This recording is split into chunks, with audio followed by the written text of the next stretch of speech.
We are told what to think. We may sometimes be told how to think, or we are distracted from thinking, but when do we ever consider to consciously not think? If a video were to give you absolute silence, would you watch it? If a page were blank, would you use it? If your life was for happiness or fun, do you have to think about it? If it was freedom you wanted in life, do you have to deeply analyze how you achieve it? Well, if it's freedom you desire, that insinuates that there is something holding it back, something that is the opposite of freedom. And were you to eliminate that which holds back freedom, if you also recognize you are born free, then would you not be getting rid of something made from thought for something made inherently from nature given to you? This very process is meditation in an example, as well as abolitionism and the concept of nothingness. Nothingness, being that everything we create starts in our mind, would insinuate we are not creating. This is not to say we never create, but it is to understand when we don't create. You wouldn't create a poison if you recognize it's a poison. You wouldn't create more children if you don't want more children. The act of choice relies on what to have more of and what to have less of, but more accurately, what works and what doesn't work. For with what, it would be the given nature which gives rise to all things in any case. A thing refers to particularly a man-made thing. To be free from things would leave only more room for nature, but to have things does not automatically insinuate that we aren't free. We only say we must be freed from things when those things are in the way of our freedom. In other words, we want freedom when the man-made is in the way of nature. And as it is desire and attachment that would keep us holding on to that which may not actually serve us, our human bias will be our own fault if we cannot be flexible enough to learn from nature and change with nature. How can we learn from something that ever changes? We stay present. And in such a way, attachment being of the past cannot hold us and come to bind us. We still have attachments, but if it's natural, it comes so natural it feels like no burden. We have no weight on our shoulders. In the same way, you may argue we will always have slavery, but if it's natural, it comes so natural it feels like no slavery. However, upon this mere analysis of nothingness, the value of letting go and having an open mind to see the unknown in order to find light, or see that which gives rise to all things, nothing to something, what is this knowledge in light of human government? And how does human government relate to slavery? You might be surprised. Are governments flexible with the times, like water flowing at the lowest places, yet nourishing everything? Does it provide freedom or get in the way of freedom?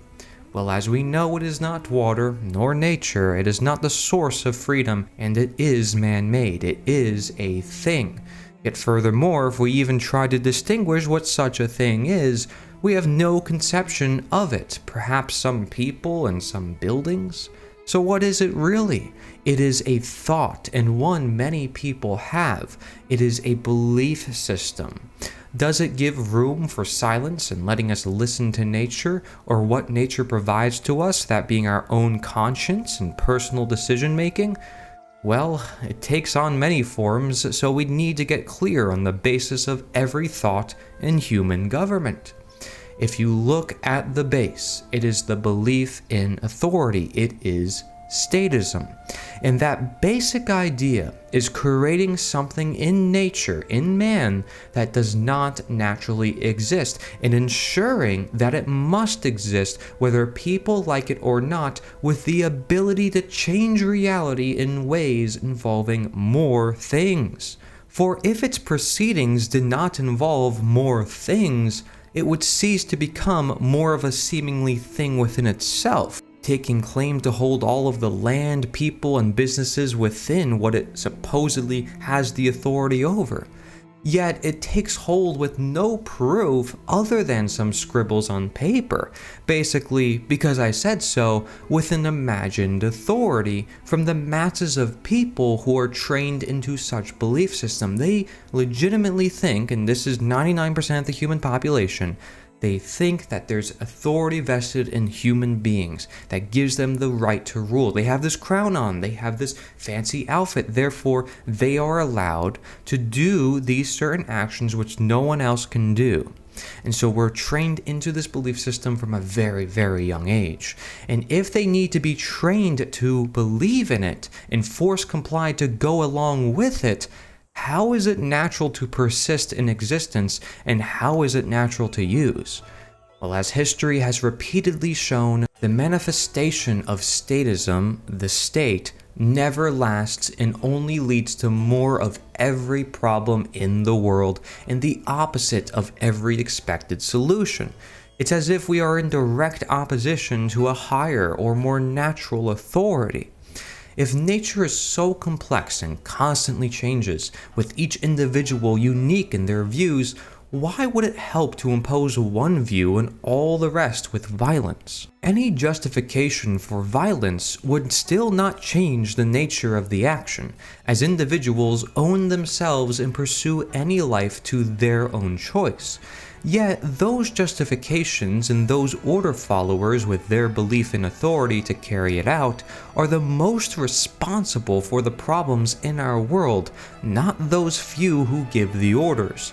And such world would be the very nature of creating a problem that does not need to be, a blockade in an otherwise free and natural world. It is most evident when you notice how you must register your birth upon entering this world. You're a baby, you have to register your birth into the system. And a lot of people see this to be the root cause of a lot of evil because they turn you into your straw man, your corporate name. If you don't know about that, that's your name in all capital letters. There's a whole rabbit hole down that path if you choose to go down that. But even then, just looking at the very nature of that action itself, you are doing this even before you have the ability to do anything in your own life. You must be pushed into the system so that the system is seemingly natural, but so that the freedom is hindered by the thing we call government, the first thing out of the womb. In the government, this thing, which in reality is nothing, but unless you see nothing, you only see that thing. So this is the reality of most people in the world.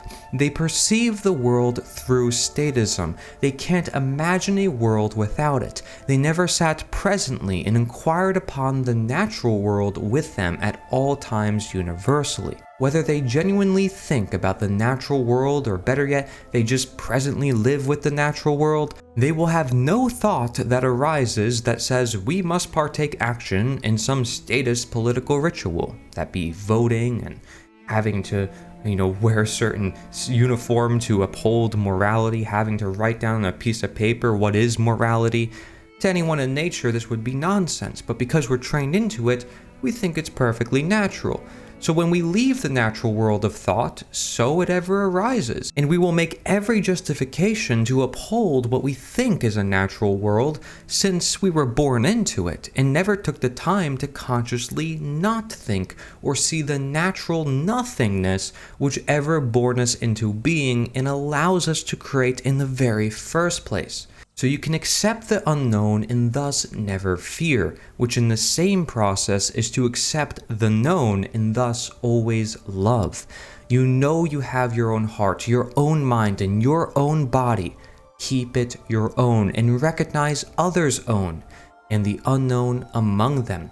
So to love and to not fear others as thyself among the nature which we are ever independent with.